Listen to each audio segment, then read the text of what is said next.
On m'entend? Oui. Bonjour à toutes et à tous et bienvenue dans ce point de marché de ce mardi 15 février 2022. J'espère que tout le monde va bien, vous m'entendez bien. Trading University Center, je suis ravi de vous retrouver pour cette nouvelle émission assez importante dans le sens où on est vraiment sous tension en ce moment, notamment sur les marchés. Beaucoup de volatilité. On va d'abord dans un premier temps, prendre connaissance de l'avertissement légal sur les risques comme chaque jour, comme chaque webinaire. Alors, je vous laisse prendre connaissance. Alors, en ce début de semaine, donc nous sommes le mardi, toujours des tensions sur l'Ukraine malgré des signes d'apaisement en fin de matinée. Mais avant ça, Wall Street, finalement, c'est ici que tout a débuté, notamment la semaine dernière, en fin de semaine dernière, puisque vendredi dernier, Joe Biden a quand même vu des propos assez inquiétants qui ont alimenté, je dirais, le stress finalement sur les marchés. On avait déjà quand même des investisseurs qui étaient plus ou moins préoccupés par les tensions croissantes autour de l'Ukraine et l'hypothèse d'une offensive russe imminente, et plus disons que les tensions et le niveau de stress s'est amplifié après que l'administration du président américain Joe Biden a prévenu que la Russie disposait désormais de suffisamment de soldats pour lancer donc une offensive majeure contre l'Ukraine ce week-end, en plus des États-Unis, de nouveau averti au cours du week-end qu'une invasion de l'Ukraine par la Russie pouvait commencer à tout moment. Il y en a qui spéculent que ça pourrait commencer demain, le 16 février. Toutefois, voilà, il y en a eu quand même le ministre russe des Affaires étrangères qui a déclaré que la Russie pourrait envisager de poursuivre les négociations avec les États-Unis et l'OTAN. Donc là, ça a permis un petit peu de détendre les marchés, ce qui a lancé un rebond assez intéressant sur l'ensemble des indices américains comme européens. On verra ça sur la partie technique, sur l'Eurostock 50 notamment. Voilà, mais on est quand même toujours sur un gros gap baissier dans l'ensemble des indices. On a eu quand même des propos rassurants, mais pour autant, les risques n'ont pas été effacés toutefois, voilà, n'ont pas disparu. En tout cas, en Europe, gros gap baissier, notamment sur voilà, hier. Là, ça c'est assez bien reparti ce matin avec l'ensemble des indices européens sont bien repris, notamment je parle du DAX allemand également qui reprend un peu de hauteur, mais depuis voilà, la fin de matinée, malgré voilà, il y a des efforts diplomatiques qui sont en train de se mettre en place. Bon, on va voir quand même la situation quand même reste extrêmement tendue entre les puissances occidentales et la Russie autour de l'Ukraine et les craintes bien sûr toujours de cette invasion russe justement qui se sont renforcées voilà, ces dernières heures. Espérons que voilà, que les grandes puissances arrivent eux à trouver le chemin du dialogue pour apaiser justement les tensions et diminuer les craintes qu'on a actuellement sur les marchés. Alors, ces tensions géopolitiques se traduisent toujours par un repli des rendements obligataires en Europe et aussi une poussée du cours du brut des marchés pétroliers qui évolue quand même à ses plus hauts niveaux depuis plus de 70 ans. Voilà, enfin, au-delà des tensions politiques qui, à mon avis, quand même animé un petit peu les marchés toute la semaine, les investisseurs s'inquiètent d'un resserrement plus rapide et plus marqué que prévu de la politique monétaire de la Réserve fédérale américaine, après notamment les chiffres qui sont apparus jeudi dernier, hein, des chiffres d'inflation aux États-Unis qui ont montré une hausse de 7,5% sur un an en janvier, hein, du jamais vu quand même depuis 1982. Et justement, donc la perspective d'une réunion à huis clos du comité de la politique monétaire de la Fed, donc d'hier, qui a alimenté un petit peu les spéculations sur une hausse de taux en urgence, en dehors donc du fameux calendrier des réunions prévues, notamment au mois de mars qui démarrera à partir du 16 mars. Voilà, rappelez-vous notamment la semaine dernière, James Bullard a annoncé, et je vous l'avais évoqué hier, qu'il était favorable à une hausse de taux de 50 points de base et 100 points de base d'ici juillet. Forcément, ça peut créer de la nervosité sur les marchés. Et en plus de ça, les indices seront partis un petit peu voilà, en direction, direction du sud ces derniers jours. Et là, ça repart un petit peu. Bon, il y a effectivement un apaisement. Mais voilà, on a quand même des gaps. On a un nouveau correctif, un mouvement correctif il ne faut pas négliger. Donc voilà, c'est justement pour donner un peu de visibilité notamment de visibilité à venir, effectivement, la Fed adopte une position assez agressive et augmente donc de 50 points de base son taux directeur avant la réunion qui a été initialement prévue le mois de mars, ça pourrait finalement peser encore sur la tendance et potentiellement accélérer, voilà, ce qui pourrait potentiellement permettre aux indices de nouveau de retomber sur d'autres plus bas. Pour l'instant, ça rebondit plutôt bien en ce début de séance, en début de matinée.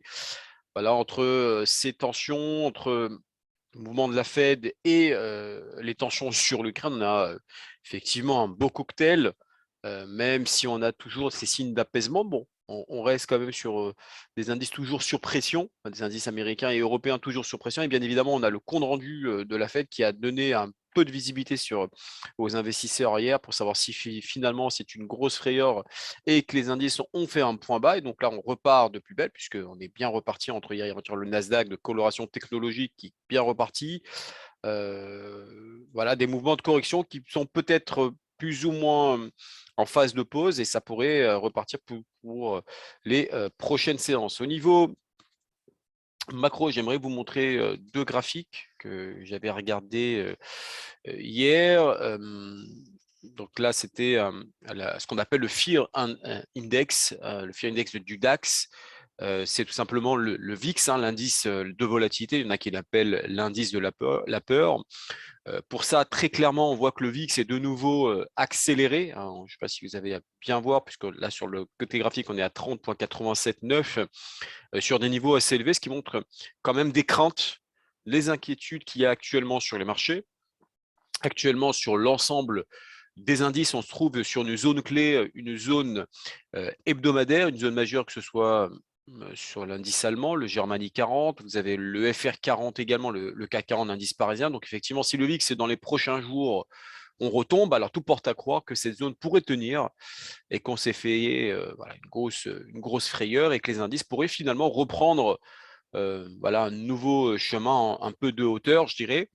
Si au contraire, finalement, malgré un dialogue ouvert de la part des Russes, ça déboucle voilà, sur rien, et en parallèle, la Fed reste assez agressive et opte pour une hausse de taux avant la date initialement prévue, à savoir au mois de mars, et en plus de cela, une hausse de 50 points de base. Alors là, ça pourrait effectivement créer de nouveaux stress sur les marchés et casser justement ces gros niveaux de support, auquel cas, voilà, il faut s'attendre à une correction un peu plus justement, voilà, vraiment, là, on est tout simplement à la croisée des chemins, je trouve, sur l'ensemble des indices. On a eu un beau rebond ce matin, en tout cas, voilà, la fin de matinée, sur les gros niveaux de support. Voilà, on a très clairement marqué le point clé de la semaine qu'il faut absolument tenir pour éviter justement une dégringolade plus profonde.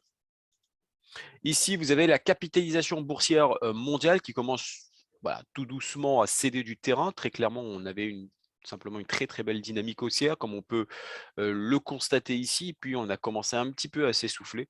On a marqué voilà, des sommets en forme des rounding bottom, en forme de rond comme ça que vous pouvez avoir. Et là, on a ce sentiment qu'on est venu casser ce magnifique trend haussier, alors que vous pouvez le voir ici. Hein.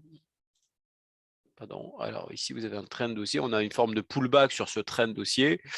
Et là, actuellement, les actions ont quand même perdu, juste pour la formation, quasiment 10 500 milliards de dollars de capitalisation boursière, alors qu'on était à voilà, 122 000 dollars, 1000 milliards, on est retombé simplement à 115 000 milliards. Forcément, les investisseurs réagissent à de nouveaux signes d'accélération de l'inflation et de hausse des taux qui correspondent donc à cela, étant donné qu'en plus, voilà, comme je vous l'avais évoqué hier, il y a également Goldman Sachs qui a de nouveau relevé ses prévisions de la Fed à non plus à 5 hausses, mais à 7 hausses consécutives de 25 points de base des taux en 2022.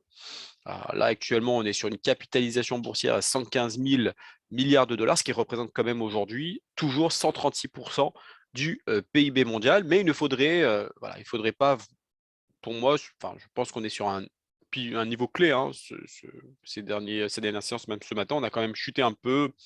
Ah, c'est un graphique qui date quand même de ce week-end. La capitalisation boursière mondiale est retombée un peu plus bas. Et pour moi, voilà un gros niveau sur les indices que la capitalisation boursière pourrait effectivement repartir. Et quand même, voilà, on a quand même le même constat, ne devrait pas avoir une correction en ABC.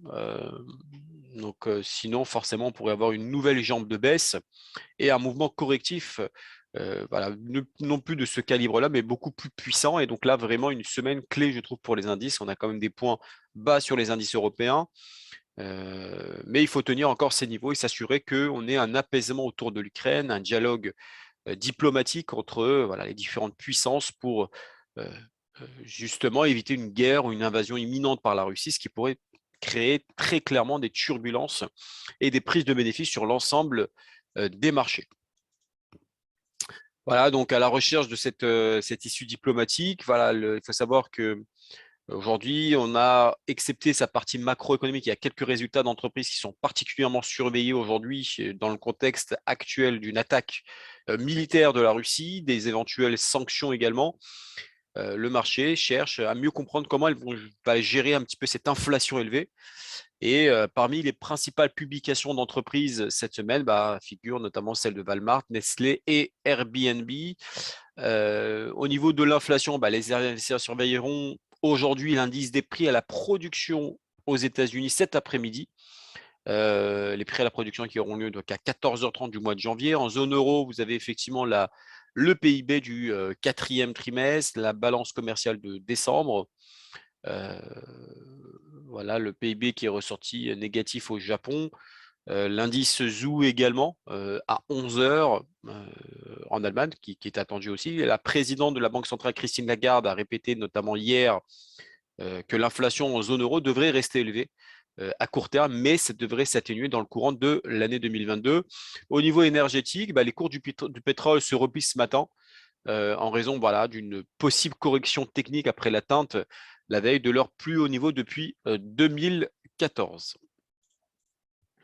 Au niveau du programme du jour, aujourd'hui, nous allons voir un actif qui est très surveillé, l'action Airbnb. Vous avez également donc l'Eurostoxx 50, le Palladium et le GBP JPY. Sans trop tarder, nous allons passer donc sur Airbnb. Attendez, je vais vous mettre tout de suite sur la partie graphique. Là, on est sur le Palladium. Voilà, là, on est sur Airbnb. Hop. Alors, il faut savoir que cette plateforme, donc Airbnb, de réservation de logements alternatifs, c'est l'une aujourd'hui des valeurs de voyage préférées des investisseurs à détenir, en tout cas sur du moyen long terme.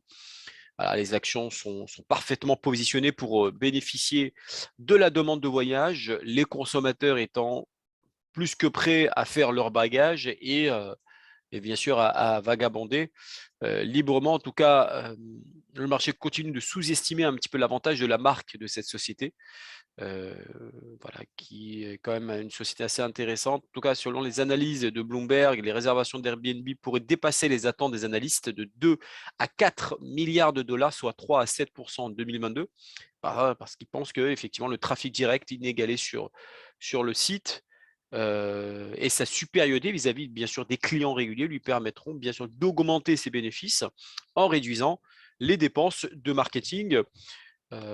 Voilà, en tout cas, bon, c'est vrai que ces derniers temps, l'action Airbnb manque un petit peu de dynamisme. Les actions ont chuté de 21% au cours de 2021. La reprise quand même du secteur du voyage reste un petit peu aujourd'hui insaisissable, ce qui pousse un petit peu l'action à la hausse. Voilà, toutefois, il faut savoir que l'action a quand même mieux résisté que d'autres sociétés qui axées sur la croissance, notamment cette année, que l'ensemble du Nasdaq Composite, non pas le Nasdaq de valeur technologique, mais Composite, qui est en baisse d'environ 12% depuis le début de l'année. Airbnb, lui, publiera donc ses résultats du quatrième trimestre ce soir, après la clôture de Wall Street, a terminé donc la journée d'hier, par exemple, à 169,66 $, avec un pré-market cet après-midi à 174,84. En tout cas, voilà, il peut avoir effectivement énormément de réservations, d'après en tout cas le PDG qui a déclaré à CNBC qu'il pourrait avoir une réservation, des réservations en flèche qui pourraient montrer que les restrictions sur les voyages se relâcheraient un petit peu. Au niveau technique, donc à gauche, toujours, vous avez la partie mensuelle. Au milieu, vous avez la partie hebdomadaire et à droite, vous avez la partie journalière. À gauche, donc on est sur un support oblique. Comme vous pouvez le constater, je vais essayer de vous l'agrandir. Bon, depuis son introduction en bourse en décembre 2020, le fait effectivement, le marché est en train d'osciller à l'intérieur de ce support oblique, donc tout nous porte à dire qu'on pourrait avoir une nouvelle jambe de hausse sur Airbnb. Ici, en hebdomadaire, vous avez effectivement une forme de V, ce qu'on appelle un V-bottom en analyse technique. Juste pour rappel, un V-bottom, il y a deux types de V-bottom. Je vais essayer de vous montrer cela. Vous avez ces V-bottom là. Vous avez effectivement un V-bottom qui part d'en haut, comme vous avez ici, ce qu'on appelle un V-bottom de retournement. D'accord, comme vous pouvez le constater. Généralement, ça repart un petit peu à la baisse et ça continue en hausse. Les objectifs, c'est ce que vous avez à l'intérieur de ce V-bottom. Donc, en l'occurrence, si je trace une droite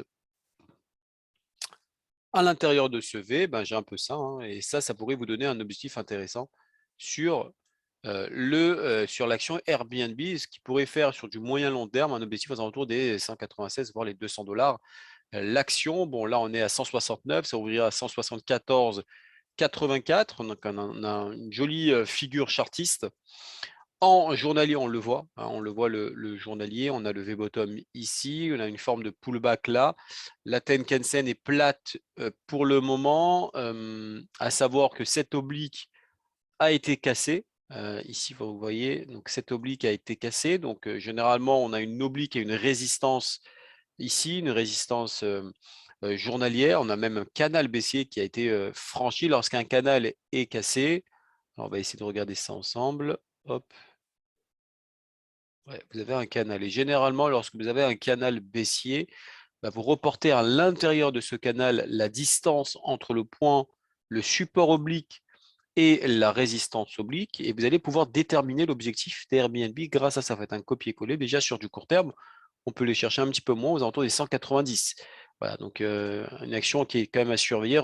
Bien sûr, il faudra surveiller les résultats ce soir en clôture. Je vais regarder ensemble, on va regarder ensemble, pardon, ce que préconisent les analystes trading central, une analyse qui a été faite notamment samedi. On était à 166,53, l'objectif 195,30, 204,50, tant qu'on est au-dessus des 153,50. On va passer sur l'Eurostock 50, pardon, l'Eurostock 50, donc l'indice qui est le plus utilisé en salle des marchés en Europe. Donc ça, c'est intéressant. L'action est en train de, l'indice est en train de performer, enfin en tout cas en début de séance. En mensuel, on a toujours la Tenkan-sen ici, vous voyez en bleu, vous avez effectivement la Tenkan-sen, je vois c'est la Kijun, vous voyez la Tenkan-sen ici, la Kijun elle est en bas. Donc là pour l'instant le marché est en train de repartir, on est sur un graphique mensuel, hein, donc ça veut dire que chaque bougie représente un mois de cotation. Vous voyez que depuis la cassure ici de cette résistance, on a une nouvelle accélération. Si nous partons au-dessus de cette Tenkan-sen, aux alentours des 4170 et qu'on clôture au-dessus, tout nous porte à croire que l'indice peut continuer son accélération d'impulsion haussière lors des prochaines séances. En hebdomadaire, on a effectivement ici un triangle symétrique avec différents niveaux de support. Vous avez un niveau des différents creux. Là, vous avez un premier creux là, vous avez un deuxième creux là, le troisième creux là, et là, on est en train de rebondir sur le creux. L'objectif, c'est d'aller chercher cette N4C dans autour des 4188, voire le 4190. Ça serait le prochain objectif sur l'Eurostock 50, sur l'Europe 50, hein, sur la plateforme. On va regarder en journalier. En journalier, c'est juste un zoom de ce que je viens de vous montrer en hebdomadaire. Tout nous porte à dire qu'on pourrait aller chercher cette zone aux alentours des 4170 sur du court terme. 4160, 4170 sur du court terme. En plus, nous avons effectivement ici, on n'a pas de divergence. Je pensais qu'on avait une petite divergence haussière. Voilà, donc on a effectivement ici un retournement aussi. On va regarder ce que préconisent les analystes training central qui envisagent, alors plutôt baissier sur du court terme. Alors attention à la différence par rapport à ce que je vous ai montré précédemment en graphique daily. Là, on est sur du 30 minutes. Ça veut dire que sur du court terme, on est baissier. Mais attention, tant qu'on est au-dessus des 4105, l'analyse a été faite ce matin à 8h02. Je pense que c'est l'analyse que vous aviez reçue en séance européenne, si mes souvenirs sont bons.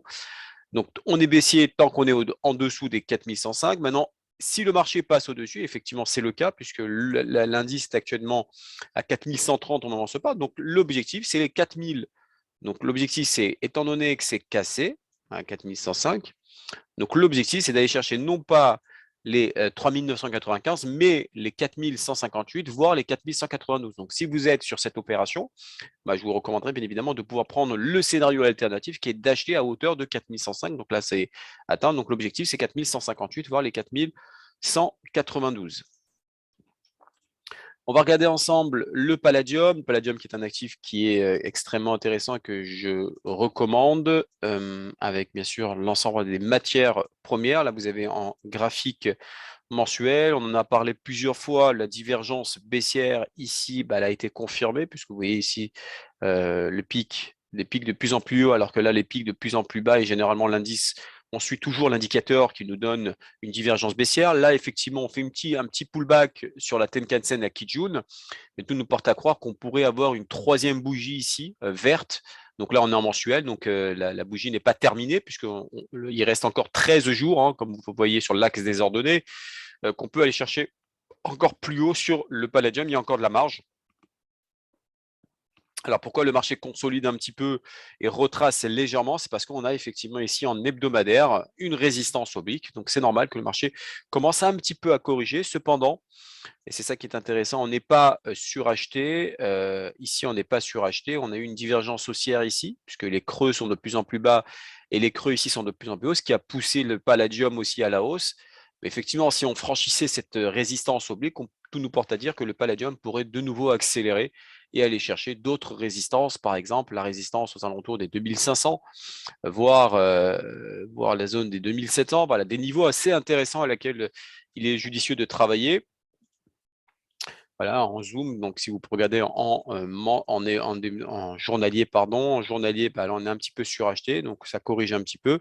On pourrait avoir sur du court terme les 2150, 2150 à peu près comme point d'achat pour reprendre une nouvelle dynamique haussière. Donc là, pour l'instant, tant que la résistance oblique tient, bah, on ne peut pas acheter, hein. À partir du moment où on s'est cassé, par exemple, aujourd'hui, en fin de journée, au-dessus de la résistance oblique, là, à ce moment-là, ça pourrait donner de nouveaux signaux d'achat. On va regarder ce que préconise l'analyse trading centrale. La dernière analyse a été faite ce matin à 5h05 en daily. Alors voilà, là, c'est plus en 30 minutes, hein, comme vous pouvez le voir. Donc, chaque bougie représente une journée de cotation. Tant qu'on est au-dessus des 2259, l'objectif, c'est d'aller chercher 2525, voire 2597 sur du moyen long terme. Enfin, nous allons passer sur la paire de devises monétaires, le GBP JPY, qui est lié donc à la livre sterling face au dollar américain, mais également face le dollar contre le yen japonais. Si les deux parités vont dans le même sens, bah, généralement, ça peut pousser le GBP JPY soit à la hausse, soit à la baisse, ça dépend dans quel sens se trament ces deux paires de devises. En mensuel, on a eu une forte jambe de hausse ici, consolidation pendant cette période-là entre mai 2021 et aujourd'hui. Là, ce qui est intéressant, c'est que le marché tente de casser ici cette zone de résistance. Si le marché passe au-dessus, tout nous porte à dire qu'on pourrait avoir une nouvelle accélération haussière sur le GBP JPY. Je pense que là, on est pendant de nombreux mois, on était en consolidation entre voilà, cette zone-là aux alentours des 149, en 148,96 et la zone que nous avons ici aux alentours des 156. Mais tout nous porte à dire qu'on est quand même dans une configuration haussière, notamment suite à cette jambe de hausse. Voilà, là, c'est pas suracheté. Tout nous porte à croire qu'on peut avoir une nouvelle accélération. En hebdomadaire, bah, on a effectivement cette résistance ici qui a été déterminée de la semaine d'octobre 2021. On peut rechercher de nouveau les 156,99. Hein. Pour l'instant, on est à 156,56. Premier objectif, 156,90, voire 157,60. C'est le deuxième objectif. En hebdomadaire, si on passait au-dessus de cette zone rectangulaire que vous avez ici, c'est-à-dire la zone de résistance, on pourrait avoir une nouvelle accélération haussière. En journalier, bah, on voit exactement la même configuration, mais avec un zoom, puisque chaque bougie représente une journée de cotation. Donc pour l'instant, le marché a du mal encore à de nouveau accélérer. On a une forme de doji ici après un petit retracement au rebond sur la Kijun. Et là, on voit que le marché est en train de repartir un petit peu à la hausse. On va regarder un petit peu, mais l'objectif, c'est de remonter aux alentours de cette zone rectangulaire, aux alentours des 156,90. On va regarder ensemble ce que préconise l'analyste Training Central là-dessus. Hop, le GBP JPY. On est sur un graphique en daily. Graphique en daily, donc qui a été fait ce matin à 11h07. L'objectif, c'est 159,79 voire 161,28 avec un pivot aux alentours des 153,99. Voilà pour ce mardi 15 février 2022. J'ai plus qu'à vous souhaiter une excellente journée et je vous dis à demain pour une prochaine émission.